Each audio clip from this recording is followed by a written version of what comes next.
Hello friends, എല്ലാവർക്കും നമസ്കാരം. എല്ലാവരും കാത്തിരിക്കുന്ന നിങ്ങളുടെ പുതുപുത്തൻ വിശേഷത്തിലേക്ക് ഏവർക്കും സ്വാഗതം. ആ ഫോട്ടോയൊക്കെ എടുത്ത് ഇങ്ങനെ നോക്കിക്കൊണ്ടിരിക്കുകയാണ് നമ്മുടെ മനോരമ.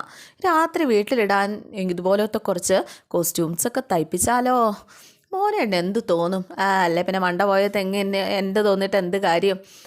എന്തായാലും എനിക്ക് ഇത്ര ഒരു നല്ല ഫാഷനബിൾ ഹസ്ബൻഡിനെങ്കിലും തരാമായിരുന്നു. മൈ ഹെഡ് ഫൈറ്റ് എന്നൊക്കെ പറഞ്ഞിട്ട് ഇവളിങ്ങനെ നിൽക്കുകയാണ്. ആ സമയത്താണ് ഒരു വേലക്കാരി അങ്ങോട്ടേക്ക് വരുന്നത്. എന്താ? റൂം ലോക്ക് ചെയ്യാനേ സുഭദ്രാമ്മ പറഞ്ഞു. ലോക്ക് ചെയ്തിട്ട് താക്കോൽ കൊണ്ടുപോയി അയാളുടെ തലേണയുടെ അടി കൊണ്ട് വെച്ച് കൊടുക്കുക. വാട്ടെ മുടിഞ്ഞ അമ്മയ്യമ്മ. മൈ ഫൈറ്റ് എന്നൊക്കെ പറഞ്ഞിട്ട് മനോരമ അങ്ങ് പോവുകയാണ്. വേലക്കാരി നമ്മുടെ കുഞ്ഞിൻ്റെ റൂം ലോക്ക് ചെയ്യുകയും ചെയ്തു. ഇതേ സമയം ശ്രുതിയുടെ ക്യാമ്പിലേക്ക് എത്തിയിട്ടുണ്ട്. ചുറ്റിനും ഒന്ന് നോക്കുകയൊക്കെ ചെയ്യുകയാണ്. എല്ലാ സ്ഥലവും നല്ല ഇഷ്ടപ്പെട്ടു കേട്ടോ. അങ്ങനെ കസേരയിലേക്ക് ഇരുന്നു പ്രാർത്ഥിക്കാൻ. എൻ്റെ കുട്ടികൃഷ്ണ, അങ്ങനെ കാത്തിരുന്ന ജോലി കിട്ടി. ഇനി പരിഷ്കാരികളുടെ ഇടയിൽ വലിയ കുഴപ്പമൊന്നുമില്ലാതെ പിടിച്ചു നിർത്താൻ നിൽക്കാനായിട്ട് നീയേ തുണ എൻ്റെ ഭഗവാനേ എന്നും പറഞ്ഞിട്ട് പ്രാർത്ഥിക്കുക. ഒരു കുട്ടികൃഷ്ണനെയൊക്കെ എടുത്ത് മുന്നിൽ വെച്ചിട്ടുമുണ്ട് കേട്ടോ. അതിനുശേഷം ബാഗ് തുറന്നിട്ട് ബാഗിൽ നിന്നും അമ്പലത്തിൽ നിന്ന് കൊണ്ടുവന്ന പ്രസാദം എടുത്ത് കുട്ടികൃഷ്ണൻ്റെ നെറ്റിയിൽ തൊട്ടും കൊടുത്തു. ആ ചെറിയ ഉണ്ണിക്കൃഷ്ണൻ്റെ വിഗ്രഹത്തിൽ തൊട്ട് കൊടുത്തു. എന്നിട്ട് അവിടെ ഇരുന്ന ലാപ്ടോപ്പിലും ചെറുതായിട്ടൊരു ചന്ദനക്കുറി വരച്ചു കൊടുത്തു കേട്ടോ. അപ്പോഴേക്ക് രേഷ്മയും രചനയും കൂടി അങ്ങോട്ടേക്ക് വരിക. നീ എന്താ കാർട്ടൂൺ ബേബി, ഇവിടെ സൂപ്പർ മാർക്കറ്റ് ആകാനുള്ള പരിപാടിയാണോ? അതല്ല, ഇതെന്താ അമ്പലോ? നീ പ്രാർത്ഥിക്കാൻ വന്നതാണോ അതോ പൂജയ്ക്ക് വന്നതാണോ? അയ്യോ, അങ്ങനെയല്ല, ഞാൻ എവിടെ പോയാലും എൻ്റെ കൂടെ ഉണ്ടാകും ഇതൊക്കെ ഉണ്ടെങ്കിൽ എനിക്കൊരു ധൈര്യം കിട്ടും. ഓഹോ, അങ്ങനെയാണോ? എന്തായാലും അത് നന്നായി. ഇവിടുത്തെ ജോലിക്ക് ഒരുപാട് ധൈര്യം ആവശ്യമായിട്ട് വരും കേട്ടോ. അല്ല, നീ ഇതുവരെ എന്താ ജോലിയൊന്നും തുടങ്ങിയില്ലേ? തുടങ്ങാൻ പോവാണ് മാഡം. വെയിറ്റ്. അതിനു മുമ്പ് നിൻ്റെ ബോസ് ലാവണ്യ മാഡത്തിൻ്റെ ഇഷ്ടങ്ങളും അനിഷ്ടങ്ങളും നീ ഒന്ന് മനസ്സിലാക്കി വെക്കണം. എന്നാ പറഞ്ഞോ. പിന്നെ ലാവണ്യ ഓഫീസിലെത്തണ സമയത്ത് sharp 9 o'clock coffee with sugar free cookies ക്യാബിൽ എത്തിയിരിക്കണം. പിന്നെ 11 o'clock. എൻ്റെ പൊന്നു മാഡം, ഒരു മിനിറ്റ്, ഞാനിതൊക്കെ ഒന്ന് നോട്ട് ചെയ്തോട്ടെ. ഇങ്ങനെ പെട്ടെന്ന് പറഞ്ഞു പോയി ഞാൻ എന്താ ചെയ്യുക എന്ന് പറഞ്ഞിട്ട് അവളൊരു പേപ്പറും പേനയൊക്കെ എടുത്ത് നോട്ട് ചെയ്യുകയാണ് കേട്ടോ. 11 o'clock fresh diamonds and almonds. 12:30 pasta. എൻ്റെ പൊന്നെ, എന്തൊക്കെ ഫുഡാണോ എന്തോ. ബ്രൗൺ പാസ്ത, പ്യുവർ വെജ്, പിന്നെ വിത്ത് ഗ്രീൻ ടീ. അല്ല ലാവണ്യ മാം, ഇതൊക്കെ കഴിക്കുള്ളൂ? അല്ലാതെ വേറൊന്നും വേണ്ടേ? ജിലേബി ലഡു അങ്ങനത്തെ ഒന്നും വേണ്ടേ? കാർട്ടൂൺ ബേബി, ലാവണ്യ മാഡം കേൾക്കാൻ മധുരം എന്നൊരു വേർഡ് ഇവിടെ മിണ്ടി പോവരുത്. അതെന്താ, അവർ ഡയബറ്റിക് പേഷ്യൻ്റാ? അതുകൊണ്ടാണോ? ആണെങ്കിൽ ഞാൻ വീട്ടിൽ നിന്ന് ഡെയിലി പാവയ്ക്ക ജ്യൂസ് കൊണ്ട് കൊടുക്കാം. അതുകൊണ്ട് ചോദിച്ചതാ. എൻ്റെ പൊന്നെ, നീ പാവയ്ക്ക ജ്യൂസ് വീട്ടിൽ നിന്ന് കൊണ്ടുവരേണ്ട കാര്യമൊന്നുമില്ല. ഇവിടെ നിന്ന് തന്നെ നിനക്ക് ആവശ്യത്തിന് പാവയ്ക്ക ജ്യൂസ് കിട്ടിക്കോളും കേട്ടോ. ലാവണ്യക്ക് ഷുഗറും ഇല്ല, കൊളസ്ട്രോളും ഇല്ല. നീ ആയിട്ട് അവരെ പ്രഷർ കയറ്റാതിരുന്നാൽ മാത്രം മതി. അപ്പോഴേക്കും അവിടെ ഓഫീസിലെ ഫോൺ ബെല്ലടിക്കുകയാണ്. കാർട്ടൂൺ ബേബി, നിൻ്റെ ബോസിൻ്റെ ക്യാബിനിൽ ഫോൺ വരുന്നുണ്ട്. അത് പോയി അറ്റൻഡ് ചെയ്യുക. കഴിവതും ലാവണ്യെ കൊണ്ട് കോൾ എടുപ്പിക്കരുത്. അത് അവൾക്ക് ഒട്ടും ഇഷ്ടമല്ല. വിളിച്ചത് ആരാണെന്ന് അവളോട് റിപ്പോർട്ട് ചെയ്യുകയും വേണം. ചെല്ലി കാർട്ടൂൺ ബേബി. ആയിക്കോട്ടെ എന്നും പറഞ്ഞ് കാർട്ടൂൺ ബേബി ഇവളങ്ങ് പോവുകയാണ് കേട്ടോ. ഇവളെന്നിട്ട് ലാവണ്യയുടെ ക്യാബിനാണ്. ലാവണ്യയുടെ ക്യാബിനിൽ പോയി ഫോൺ എടുക്കുക. ഹലോ, നീ അവിടെ എന്താ ചെയ്യുന്നത്? ഫോൺ എടുക്കാൻ നിനക്കെന്താ ഇത്ര ഡിലേ? അത് ഞാൻ രചന മാഡത്തോടും രേഷ്മ മാഡത്തോടും സംസാരിച്ചുകൊണ്ടിരിക്കുകയായിരുന്നു. അല്ല, നിങ്ങളാരാ? അശ്വിനാട്ടോ. What? Who the hell are you? Hello mister, എൻ്റെ ബോസിൻ്റെ ക്യാബിനിലേക്ക് വിളിച്ചിട്ട് ഞാൻ ആരാണ് ചോദിക്കാൻ നിങ്ങൾക്ക് എന്താ ഇത്ര ധൈര്യം? ഞാൻ ആരാണെന്ന് അറിയാനാണ് നിങ്ങൾ വിളിച്ചത്. വിളിച്ച കാര്യം എന്താണെന്ന് വെച്ചാൽ പറഞ്ഞോണം. യു ഇഡിയറ്റ്, നീ ആരോടാ സംസാരിക്കുന്നത് നിനക്കറിയാവോ? നിങ്ങളാരാണെങ്കിലും എനിക്ക് എന്താണ് മിസ്റ്റർ? ഞാൻ പറഞ്ഞത് ഉള്ള കാര്യം തന്നെയല്ലേ. എന്തായാലും ഇങ്ങോട്ട് എൻ്റെ ബോസിൻ്റെ ക്യാബിനിലേക്കല്ലേ വിളിച്ചത്. ദേഷ്യപ്പെടാതെ കാര്യം പറ. വേറെസ് ലാവണ്യ മാഡം അപ്പുറത്ത്. അപ്പോഴേക്കും ലാവണ്യ വന്ന് ഫോൺ മേടിച്ചു. വേറെസ് ലാവണ്യ എന്ന് ചോദിച്ചപ്പോഴേക്കും വന്നിട്ട് കോൾ ഇങ്ങോട്ട് മേടിച്ചു കഴിഞ്ഞപ്പോഴേക്കും സാർ ഞാനാണ്, പറഞ്ഞോളൂ. അപ്പോഴേക്കും ലാവണ്യ ഫോൺ എടുത്ത് ഏത് ഇഡിയറ്റാ? സോറി സാർ, ആളറിയാതെ അവൾ എൻ്റെ പുതിയ അസിസ്റ്റൻ്റാണ്. ഡാമിറ്റ്, ഇതുപോലെയുള്ള യൂസ്ലെസ്സിനെയൊക്കെയാണോ നീ നിൻ്റെ അസിസ്റ്റൻ്റായിട്ട് വെച്ചിരിക്കുന്നത്. Come to my cabin. Yes boss എന്നും പറഞ്ഞിട്ട് നമ്മുടെ ലാവണ്യ കോള് കട്ട് ചെയ്യാണ് കേട്ടോ. എന്നിട്ട് ശ്രുതിയോട് പറഞ്ഞു, എൻ്റെ പൊന്നു കാർട്ടൂൺ ബേബി, ഫോൺ എടുത്ത് നിൻ്റെ വീട്ടിൽ രീതിയിൽ സംസാരിച്ചാൽ അധികം നേരം നീ ഇവിടെ ഉണ്ടാവില്ല എൻ്റെ cartoon baby. Okay? Sorry madam, sorry. ശരി ശരി, ഓക്കെ ഓക്കെ. പിന്നെ നീ പോയി ഈ ഫയലിൻ്റെ 2 കോപ്പിയൊക്കെ എടുത്ത് വെക്ക് കേട്ടോ. പിന്നെ ക്യാൻറ്റീനിൽ പോയി എനിക്കാണെന്ന് പ്രത്യേകം പറഞ്ഞിട്ട് 1 fresh lime and 1 green salad. അപ്പോഴേക്കും ശ്രുതി എന്തോ ആലോചിക്കുക. എന്താ പെന്നെടുത്ത് നോട്ട് ചെയ്യാനായിട്ട് പ്രത്യേകം പറയണോ എന്ന് ലാവണ്യ ചോദിച്ചപ്പോഴേക്കും വേണ്ട മാഡം, ഞാൻ നോട്ട് ചെയ്തോളാം എന്ന് പറഞ്ഞിട്ട് ഇവിടെ നോട്ട് ചെയ്യാം. എന്നിട്ട് എന്തൊക്കെയാണ് ചെയ്യേണ്ടതെന്ന് പറഞ്ഞു കൊടുക്കുകയാണ്. അവൾ നോട്ട് ചെയ്തു. പറഞ്ഞ ജോലികൾ ചെയ്തു തീർക്കാൻ മാക്സിമം നിൻ്റെ മുന്നിലുള്ളത് 20 മിനിറ്റ്സ് മാത്രമാണ്.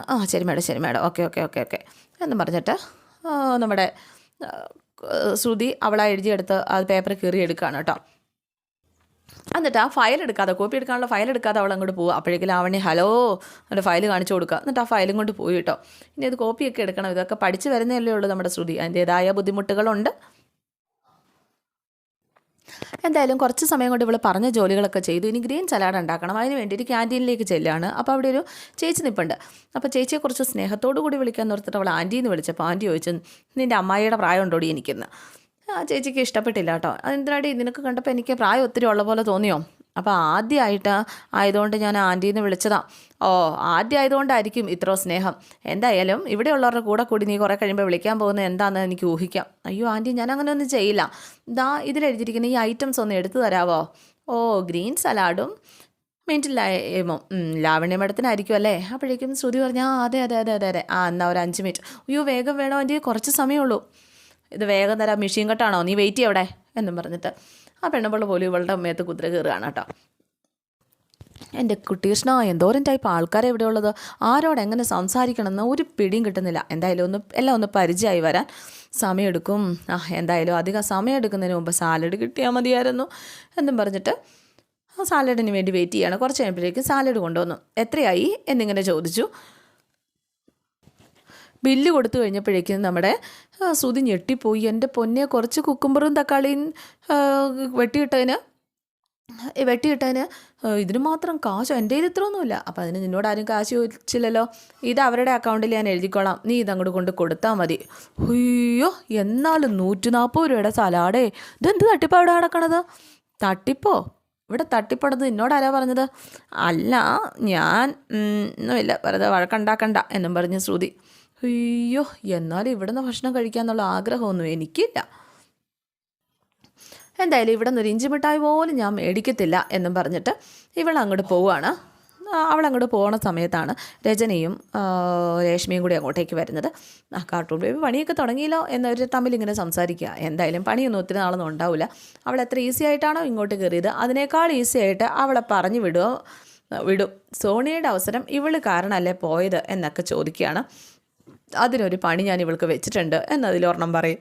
രേഷ്മയും രജനിയും ചേർന്നിട്ട് ഇങ്ങനെ പറയുകയാണ് കേട്ടോ. അപ്പോഴേക്കും പിന്നെ കാണിക്കുന്നത് വീട്ടിലെ കാര്യങ്ങളാണ്. അതായത് അശ്വിൻ്റെ വീട്ടിലെ കാര്യങ്ങൾ. അടുക്കളയിൽ വേലക്കാരി ഓരോന്ന് ചെയ്തുകൊണ്ടിരിക്കുകയാണ്. അഞ്ജലി അങ്ങോട്ടേക്ക് വന്നിട്ട് പറഞ്ഞു, അശ്വിൻ ഇന്ന് ഉച്ചയ്ക്ക് ഉണ്ടാവില്ല, പിന്നെ ഞാൻ ഉണ്ടാക്കിക്കോളാം. അല്ലെങ്കിലും ചേച്ചിയും മുത്തശ്ശിയൊക്കെ ഉണ്ടാക്കുന്നതല്ലേ അശ്വിൻ സാറ് കഴിക്കുകയുള്ളൂ എന്ന് വേലക്കാരി ഇങ്ങനെ ചോദിക്കുക. അപ്പോൾ മനോരമ വന്നിട്ട്, എൻ്റെ പൊന്നഞ്ജലി മോളെ, നീ ഇവിടെ നിൽക്കുക, ഈ വയ്യാത്ത കാലം വെച്ച് എന്തിനാ നീ പണിയൊക്കെ ചെയ്യണത്? അതിനിവിടെ സുമയില്ലേ, ഗോ ആൻഡ് ടേക്ക് റെസ്റ്റ്. അപ്പോഴേക്കും അഞ്ജലി പറഞ്ഞു, വിശ്രമിക്കാനും മാത്രം എനിക്കിവിടെ ഭാരിച്ച പണിയൊന്നും ഇല്ല ആൻറ്റി. ലഞ്ചിന് എന്തൊക്കെ വേണമെന്ന് സുമയോട് ഞാൻ പറഞ്ഞതേ ഉള്ളൂ. ഓ ഐ സി. ഇങ്ങ് വന്നേ, എനിക്കൊരു കാര്യം പറയാനുണ്ട് എന്നും പറഞ്ഞിട്ട് ഇവളെ പതുക്കെ വിളിച്ചുകൊണ്ട് പോവാം. പിന്നെ മോളിങ്ങ് വന്നേ, എനിക്കൊരു കാര്യം പറയാനുണ്ട്, കമ്മൈറ്റൽ എന്നൊക്കെ പറഞ്ഞ് അഞ്ജലിനെ വിളിച്ചുകൊണ്ട് പോവാം. ആ പെണ്ണുണ്ടല്ലോ, ആ വേലക്കാരി, അവളെ മുത്തശ്ശിയുടെ സ്പൈസസ് അവൾ 1-9 അമ്മയുടെ ചെവിയിൽ ഓതിക്കൊടുക്കും. ഒന്നും പറയാൻ പറ്റില്ല. ഇന്നൊരു സംഭവം ഉണ്ടായി. സംഭവം? എന്ത് സംഭവം? നിൻ്റെ മുത്തശ്ശി ഉണ്ടല്ലോ, സാക്ഷാൽ സുഭദ്രാമ, അവർ നമ്മൾ പോലും അറിയാതെ ഈ വീട്ടിൽ ഇൻവെസ്റ്റിഗേഷൻ പ്ലാൻ ചെയ്തിട്ടുണ്ട്. എന്തോ രഹസ്യമായിട്ട് അശ്വിൻ്റെ മുറിയിൽ തിരയാണ്, കുഞ്ഞിൻ്റെ മുറിയിൽ. അവനില്ലാത്ത സമയത്ത് അവൻ്റെ മുറിയിൽ എന്തിന് കയറി? ടെൽമീ. അല്ല വൃത്തിയാക്കാനോ മറ്റോ കയറിയതാണ്, അല്ലെ വെറുതെ കയറിയതാണെങ്കിൽ എന്തിന് അവർ അശ്വിൻ്റെ മേശയും ഫയലും ഒക്കെ തപ്പുന്നു. എന്നിട്ട് മൂന്നാല് ഫാഷൻ ഗേൾസിൻ്റെ ഫോട്ടോ ഞാൻ കണ്ടു എന്ന് മനസ്സിലായപ്പോൾ ഉണ്ടല്ലോ, എൻ്റെ മൈ ഗോഡ്, അവരുടെ മുഖം ഒന്ന് കാണണമായിരുന്നു. വെള്ള പേപ്പർ പോലെയൊക്കെ ആയി.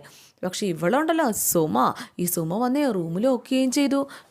ഇവളെ സ്പൈസസ് എന്താ പറ, യു ടെൽ മീ ബേബി, അതിൻ്റെ അർത്ഥം അത് തന്നെയല്ലേ? നോയിക്കോ. ആൻറ്റി എന്തൊക്കെയായി പറയുന്നത്? മുത്തശ്ശി എന്തിനാ അവനെ സംശയിക്കുന്നത്? ഈ മൈ ഗേൾ ഇങ്ങനെ മണ്ടി ആവലേ എൻ്റെ മൈ ഗേൾ. അവനില്ലാത്ത സമയത്ത് അവൻ്റെ റൂമിൽ കയറി പരിശോധിക്കണമെങ്കിൽ എന്തെങ്കിലും ഡൗട്ട് ഉണ്ടായിട്ടോ അല്ലേ, അല്ലാതെ അങ്ങനെ ചെയ്യത്തില്ലല്ലോ. I say what I see. ഞാൻ കണ്ടത് പറഞ്ഞു. നീ ആരോടും മുത്തശ്ശിയോടൊന്നും പോയി അമ്മയോടൊന്നും പോയി ചോദിക്കാൻ നിൽക്കണ്ട. നിൻ്റെ മുത്തശ്ശിക്ക് ഈ വീട് നിറയെ സ്പൈസസ് ആണ്. നോക്കിക്കോ, നിൻ്റെ അച്ഛനോട് സൂക്ഷിച്ചോളാൻ പറ. I told what I told. പറയാനുള്ളത് ഞാൻ പറഞ്ഞു, ബാക്കിയൊക്കെ ആസ് യു ലൈക്ക്. പിന്നെ ഒരു കാര്യം പറയാം, ബി കെയർ നോ വറി. സൂക്ഷിച്ചാൽ ദുഃഖിക്കേണ്ട. എൻ്റെ മൈ ഗോഡ് എന്നും പറഞ്ഞിട്ട് നമ്മുടെ മനോരമ അങ്ങ് പോവുകയാണ്. എന്തായാലും അഞ്ജലി ഓർക്കുക, ഇനി ആൻറ്റി പറഞ്ഞത് സത്യമായിരിക്കുമോ? മുത്തശ്ശി എന്തിനായിരിക്കും അച്ഛൻ്റെ മുറി പോയിട്ട് പരിശോധിച്ചത്? ലാവണ്യെക്കുറിച്ച് എന്തെങ്കിലും അറിഞ്ഞിട്ടാണോ? ഈശ്വര, എന്താണാവോ എന്നൊക്കെ അഞ്ജലി ഇങ്ങനെ ഓർക്കുക. ഇതേ സമയം അശ്വിൻ ലാവണ്യോട് പറയുകയാണ്, ലുക്ക് ലാവണ്യ, മറ്റെന്തും ഞാൻ സഹിക്കും, നീ എന്നോട് നുണ പറയുന്നത് എനിക്കിഷ്ടമല്ല, നീ എന്നല്ല ആരും നുണ പറയുന്നത് ഇഷ്ടമല്ല. അപ്പോൾ സാർ, ഞാൻ സാറിൻ്റെ പേരിലേക്ക് അങ്ങനെ ഒരു ബൊക്കെ അയച്ചിട്ടില്ല. സാറിൻ്റെ ഇഷ്ടവും ഇഷ്ടക്കേടും എന്താണെന്ന് മറ്റുള്ളവരെയൊക്കെ അറിയാവുന്ന ഒരാളല്ലേ ഞാൻ. അങ്ങനെയുള്ള ഞാൻ ഈ അവിവേകം കാണിക്കുന്നത് സാറിന് തോന്നണുണ്ടോ? നീ അല്ലെങ്കിൽ പിന്നെ ആർക്കാണ് അങ്ങനെ ഒരു കാർഡ് വെച്ച് ബൊക്കെ അയക്കാൻ തോന്നിയത്? അപ്പോൾ എനിക്കറിയില്ല, സത്യമായിട്ട് എനിക്കറിയില്ല. അത് നീ അല്ലെങ്കിൽ നല്ലത്. ആരാണെന്ന് ഞാൻ അന്വേഷിച്ച് കണ്ടുപിടിച്ചോളാം. നോക്കിക്കോ. അപ്പോഴേക്കും രാവണി മിണ്ടിയില്ല. അപ്പോൾ അശ്വിൻ ചോദിച്ചു, എത്ര മണിക്ക് മീറ്റിംഗ്? അപ്പോൾ 10 മിനിറ്റ് കൂടി ഉണ്ട്. എല്ലാം ഓക്കെ ആണല്ലോ അല്ലേ? അതെ, പ്രസൻറ്റേഷന് വേണ്ടിയിട്ട് എല്ലാവരും വെയിറ്റിംഗ് ആണ്. പിന്നെ പ്രസൻറ്റേഷന് വേണ്ടിയിട്ട് റെഡി ആയിക്കോളാൻ അശ്വിൻ ലാവണ്യോട് ഓർഡർ ഇട്ടു. ലാവണ്യ അങ്ങോട്ട് പോയി. അപ്പോൾ അശ്വിന് ആരാണ് ബൊക്കെ അയച്ചത്? അതൊരു വലിയ ക്വസ്റ്റ്യൻ മാർക്കാണ്. ഇതിനിടയ്ക്ക് നമ്മുടെ ശ്യാം ശ്രുതിയെ വിളിക്കുക കേട്ടോ. ശ്രുതിക്ക് ഫോൺ ഇല്ല, അപ്പോൾ വിളിക്കുന്നത് കമ്പനി ഫോണിലേക്കാണ്. അപ്പോൾ റിസപ്ഷനിസ്റ്റ് ശ്രുതിയെ വിളിച്ചിട്ട് കണക്ട് ചെയ്ത് കൊടുക്കുകയാണ് ചെയ്തത്. ശ്രുതി ഹലോ എന്ന് വെച്ച് കഴിഞ്ഞപ്പോഴേക്കും, വന്നാൽ ചൂട് ചായയും ഒരു വടയും മേടിച്ചു തരാം എന്ന് പറഞ്ഞു കഴിഞ്ഞപ്പോഴേക്കും ശ്രുതി അന്തം വിട്ട്, നിങ്ങളാരാ സംസാരിക്കുന്നത്? ഇപ്പം അങ്ങനെയായോ? ആരാ നിങ്ങളെന്ന് പറ എന്ന് പറഞ്ഞു ശ്രുതി. അയ്യോ, ഞാനൊരു പാവം വക്കീലാണേ, പേര് ശ്യാം മാധവൻ. അപ്പോഴേക്കും നമ്മുടെ ശ്രുതി ചാടി കഴിഞ്ഞിട്ടു, അയ്യോ സോറി സാർ, സാറായിരിക്കും വിളിക്കുന്നതെന്ന് ഞാൻ ഒട്ടും പ്രതീക്ഷിച്ചില്ല കേട്ടോ, അതുകൊണ്ടാണ് എങ്ങനെയൊക്കെ സംസാരിച്ചത് എന്നിങ്ങനെ പറയാം കേട്ടോ. അല്ല, ഇവിടുത്തെ നമ്പർ സാറിന് ഇവിടെ പരിചയമുണ്ടല്ലോ അല്ലേ? അങ്ങനെ എല്ലാവരും പരിചയക്കാരൊന്നുമല്ല, എന്നാലും ചിലരൊക്കെ പരിചയക്കാരാണ്. അതൊക്കെ പോട്ടെ. തൻ്റെ ഓഫീസിലെ ഫസ്റ്റ് ഡേ എങ്ങനെയുണ്ടായിരുന്നു? ഒന്നും പറയണ്ട എൻ്റെ സാറേ, ഫസ്റ്റ് ഡേ തന്നെ വലിയൊരു പ്രശ്നമായിരുന്നു. എന്ത് പ്രശ്നം എന്ന് ശ്യാം ചോദിച്ചപ്പോൾ, അതോ ജോയിൻ ചെയ്യാമെന്ന് നോക്കിയപ്പോഴേ എൻ്റെ അപ്പോയിൻമെൻറ്റ് ലെറ്റർ കാണുന്നില്ല. കാണാനില്ലെന്നോ? അപ്പോൾ പിന്നെ എങ്ങനെ ജോയിൻ ചെയ്തു? എന്ത് പറ്റിയതാണെന്നൊന്നും അറിയാൻ പാടില്ല. ചിലപ്പോൾ ധൃതിയിൽ ഇറങ്ങിയപ്പോൾ വഴിയിൽ എവിടെയെങ്കിലും മിസ്സായതായിരിക്കും. അല്ല പിന്നെ എന്ത് ചെയ്തു? പിന്നെ രണ്ടും കൽപ്പിച്ച് HR മാനേജറെ കണ്ട് കാര്യം പറഞ്ഞു. അദ്ദേഹം സെക്രട്ടറിയെ കാണാൻ പറഞ്ഞു. അവർക്ക് കാര്യം മനസ്സിലായതുകൊണ്ട് എന്നോട് കൂടുതലൊന്നും ചോദിച്ചില്ല, അപ്പോയിൻറ്റ് ചെയ്തു. എന്തായാലും ജോയിൻ ചെയ്തല്ലോ, സംഗതി സേഫായല്ലോ. പിന്നെയുണ്ടല്ലോ, ജോലിയൊക്കെ എങ്ങനെയുണ്ട്? പഠിച്ചു വരുന്നു സാർ.